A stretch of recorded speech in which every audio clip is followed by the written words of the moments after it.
हर घर तिरंगा के लिए जिला परिषद के सभी तंत्र करेगा। सीईओ दिलीप स्वामी ने अधिकारियों से कहा कि आजादी के अमृत महोत्सव के तहत हर घर तिरंगा जागरूकता अभियान में जागरूक होकर काम करें। इस संबंध में एक जिला स्तरीय बैठक आयोजित की। नवभारत समाचार सोलापुर से विश्वनाथ विराजदार की रिपोर्ट।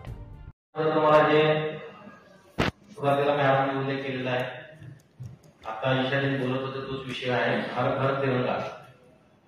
हा आपल्यासाठी अत्यंत प्रेस्टिजियस प्रोग्राम आहे। मला असं जाणवलं की ह्या दिवसामध्ये आपण पाहिजे तेवढ्या याच्यामध्ये लक्ष देत नाही। आता आपल्याकडे आणखी एक आठवडा शिल्लक आहे।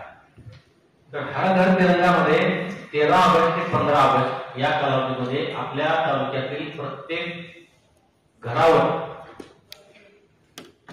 घरावर झेंडा आपल्याला फडकवायचा आहे।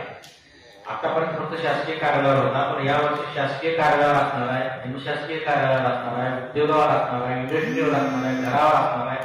प्रत्येक ठिकाणी ध्वज आपल्याला फडकवायचा आहे। त्याच्यासाठी आपण ग्रामीण भागासाठी 4,06,000 झेंड्याची आपण नोंदणी केलेली आहे।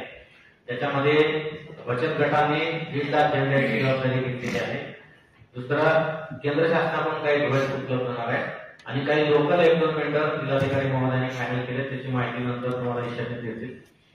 त्याच्यानंतर आपला व्हिडिओचा आपण नंतर आढावा घेऊ, परंतु त्याच्या अगोदर मला 2-3 गोष्टी आपल्याला सांगितलं पाहिजे की आपली सगळी यंत्रणा उद्यापासून हर घर तिरंग्याच्या कामी लावा। प्रत्येक घरी आपला कोणी माणूस गेला पाहिजे।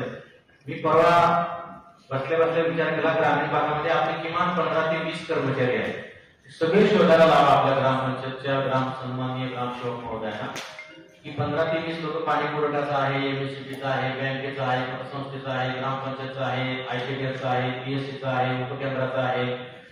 सगळे लोक शोधले तर 15 ते 20 लोक गावात राहतात, त्यांना कामी लावा। 100% घराला भेटी झाल्या पाहिजे। तालुका स्तरावर, केंद्र स्तरावर, बीट स्तरावर जे काही काय सांस्कृतिक, आता माझ्याकडे आमची जी आपले एसीएस स्तराने कितीतरी फोटो टाकले वेगवेगळ्या ठिकाणचे सांस्कृतिक कार्यक्रमाचे। आपल्याकडे आणखी एकही सांस्कृतिक कार्यक्रम हर घर तिरंगाच्या निमित्तानं झाला नाही। त्या अनुषंगाने आपल्याला त्याच्यात काम करायचं आहे। 9 ऑगस्ट ते 17 ऑगस्ट या कालावधीमध्ये स्वराज्य अभियान आपल्याला राबवायचं आहे आणि त्या स्वराज्य अभियानातला एक भाग आहे हर घर तिरंगा। फक्त हर घर तिरंगावर लक्ष केंद्रित करताना बाकी आपल्याला कार्यक्रम तयार करायचे, त्याच्याकडे कृपा करून दुर्लक्ष करू नका। संपूर्ण जिल्ह्यामध्ये अंमलबजावणी करणारे तुम्ही सर्व अधिकारी आहात, म्हणून मुद्दाम हा विषय या ठिकाणी काढलेला आहे। याच्यामध्ये 9 तारखेला आपल्याला सगळ्या शाळेमध्ये समूह राष्ट्रगान कार्यक्रम घ्यायचा। मागे आपण 1 जानेवारीला सगळ्या गावामध्ये आपण समूह गान राष्ट्रगान कार्यक्रम घेतला होता। 75,000 मुलांचं राष्ट्रगीत आपण केलेलं आहे, तुम्हाला सगळ्याला माहिती आहे। तर ते समूह गान कार्यक्रम आपल्याला 9 तारखेला घ्यायचा आहे।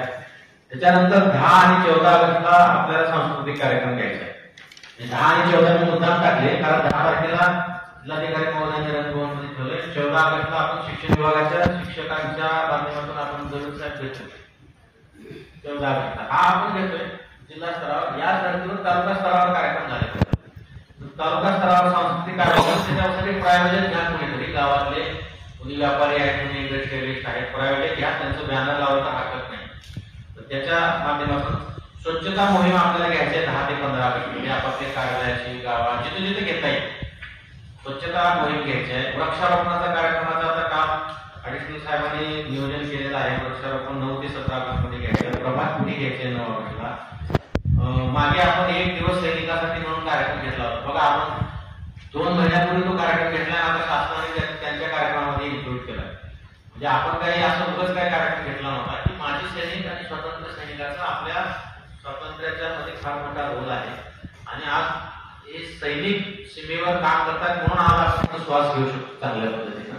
तर त्या स्वातंत्र्य सैनिकाप्रती, माजी सैनिकाप्रती किंवा आजी सैनिकांच्या कुटुंबाप्रती आपल्या सद्भावना ठेवल्या पाहिजेत। त्यांच्या पाठीमागे आपण त्यांच्या सोबत आहोत हे आपल्याला सिग्नल त्यांना द्यायचा आहे। त्याच्यासाठी स्वातंत्र्य सैनिक आणि माजी सैनिकाचे मेळावे सर्व ग्रामपंचायतीमध्ये परत घ्यायचा आहे 9 ते 10